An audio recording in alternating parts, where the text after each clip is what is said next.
Would you like to find out the easiest and simplest way to install your own 4K CCTV system in your home? Most people think that because of complicated wiring this will be a really tough job, but actually I'm going to show you some really easy techniques so that you can do this yourself by the end of the video. We're going to go through the full install and setup together, so make sure you keep watching because you're not going to want to miss it.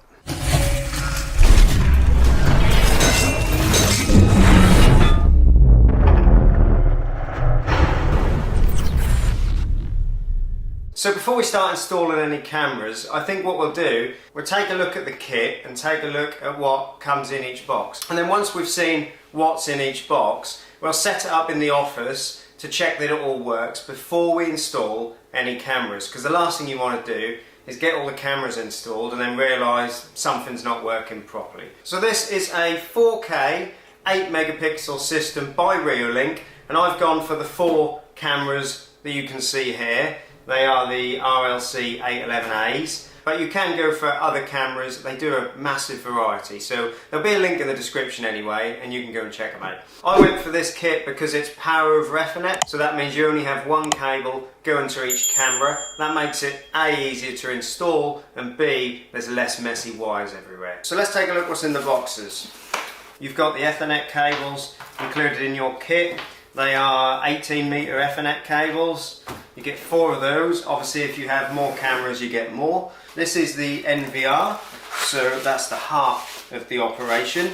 In each of the boxes here we have the cameras themselves. So you can see I have all of the cameras plugged in, and the screen and NVR are plugged in, and we're ready to give it a dry run.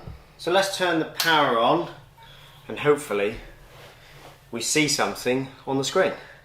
Be prepared. Oh, there we go. So far this is really easy and really self-explanatory.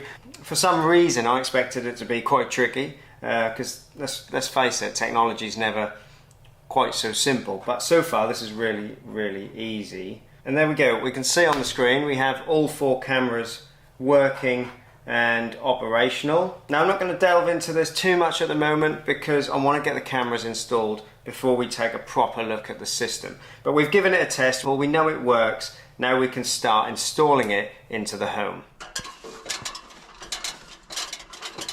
I'll be installing the cameras onto the soffits. That is the easiest way to run the Ethernet wire into the loft to gain access to it. There are other ways you can do it. You can use the notch on the plate here and run the wire through that and mount the bracket onto the brickwork if you'd rather do it that way. The cameras are fully adjustable and I'll show you how to adjust them once we've got them mounted onto the soffits. I've got the GoPro on my head so you'll see a point of view aspect of me installing the camera.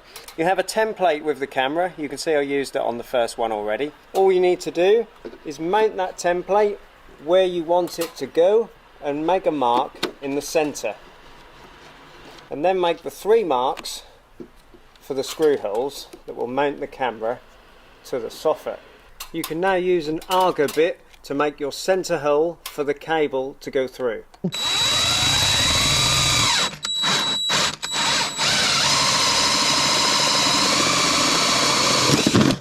You can use a spade bit to drill this hole if you don't have any auger bits. Now make the 3 mounting holes for the screws so that you can mount the camera in place.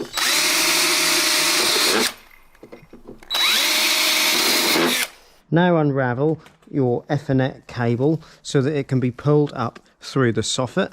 Tie a small loop in the Ethernet cable and push that up into the soffit.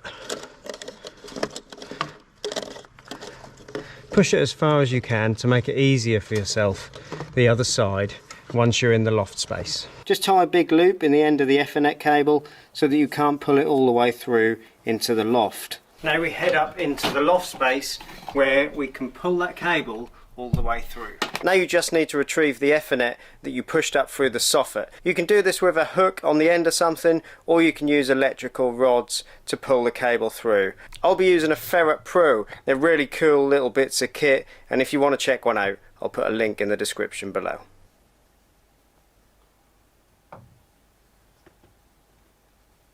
And now you can pull the cable all the way up through the soffit.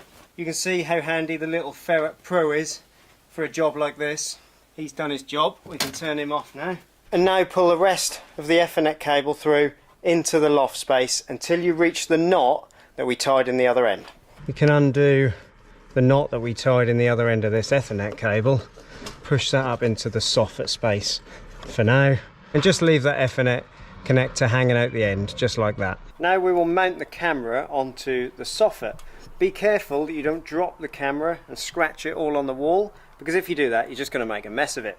Plug the Ethernet cable into the PoE connector, push all of the cables up into the soffit. You can now use the screws provided to mount the bracket onto the soffit.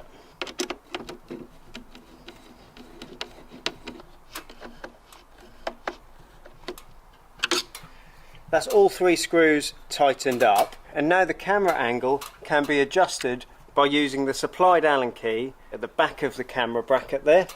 You can then turn the camera and adjust its angle until you're happy with the position. We'll roughly position it for now, and then we'll come back and do some fine adjustments once we've got the screen on so that we can see the picture that we've got on the camera. You can then lock off the angle. Repeat that process for all of the cameras that you'll be installing on your home. So if you're following along so far, you should now have a reel of Ethernet in your loft space for each of the cameras that you've installed. But this is the tricky bit. How are we going to get those cables to our NVR? Now my NVR is going to be placed in my office because I don't want it in too much of an apparent place. I want it to be hidden away a little bit. So there's a little space in my office on the desk where I can place that and then use my office monitor with the NVR. Now I'm lucky, my office does have Ethernet in there already, so I don't have to run an Ethernet wire from my router up to my office. But I'll show you 3 different ways that you can route your wiring dependent on your situation.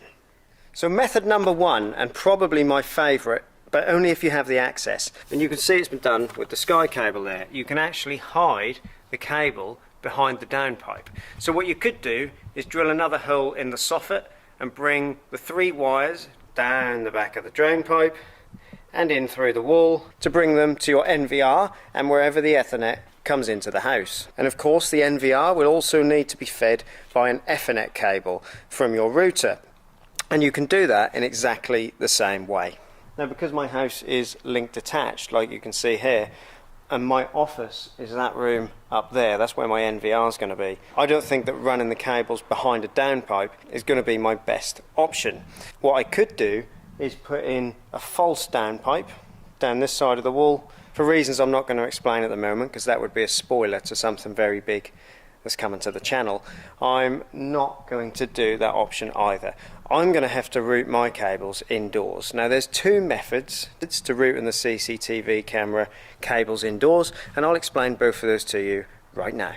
So this is my office, and my NVR will be going on my desk here so that I can run it through my monitor. So I've got 2 ways of doing this, and you can get creative with running your CCTV cables. So what I could do is bring them from the loft and run them inside the stack pipe all the way down the wall here, and then bring them across to my desk. And you could use wall cavities and things like that and get quite creative. But it's not the easiest way, and you would need cable rods and things like that. So I'm going to keep it simple, and again there is a reason why I'm going to keep it simple that I can't say at the moment. So the 3rd way, and the easiest way that I'm going to do this, is to run trunking. So I'll be drilling a hole just in that top corner over there and running my Ethernet cables down in the trunking to my desk. That is going to be the easiest way for me to do this, but like I say, get creative and find the best way for you. Ultimately, all you need to do is to get the Ethernet cables from the loft to the NVR and to get an Ethernet cable from your router to the NVR. And you can pretty much do that by whatever means necessary. Just use whatever method works for you.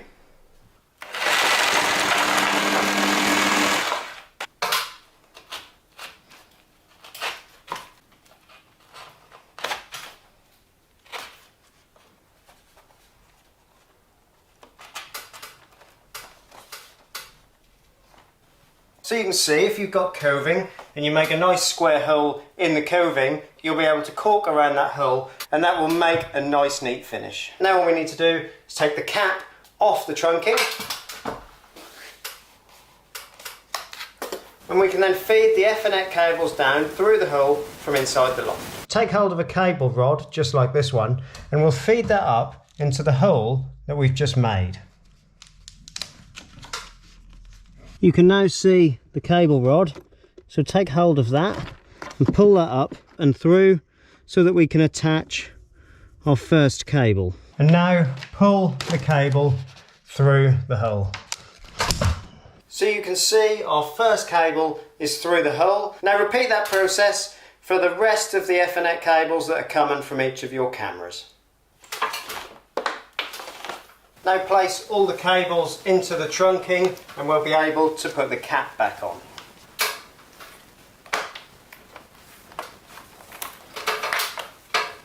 So you can see we now have all of our wiring in place where we want to place our NVR. So all we need to do now, grab hold of the NVR unit, and if we look at the ports on the back, you'll see that we have all of the ports for the Ethernet cables. So we'll plug all of the Ethernet cables in for the relevant cameras first of all. And then if we take a look here, we have the Ethernet that comes from the router. So we'll plug that one in.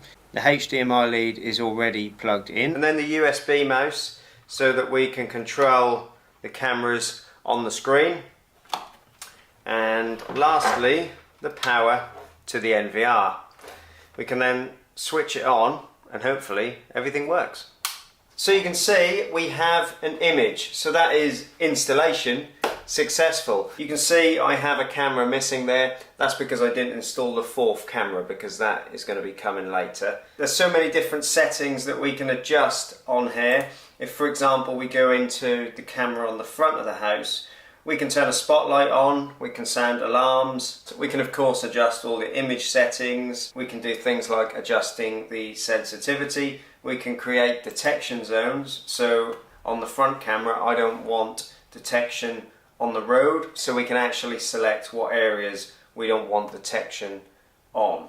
So there's a lot we can do with the system, but to be honest, this is something I won't use very often. I'll be using the app most of the time because it's really user friendly, and I find it a lot easier to use on the go. So this probably won't get used very often apart from the initial setup and maintenance. So now, thanks to technology, you'll see a little pop-up on the screen and I'll show you the app. So first of all we'll download it, and then once you've got the app it's really easy because it detects your system for you. All you've got to do is pop in your password and then you'll see this screen where you can see all of the cameras that are on your system.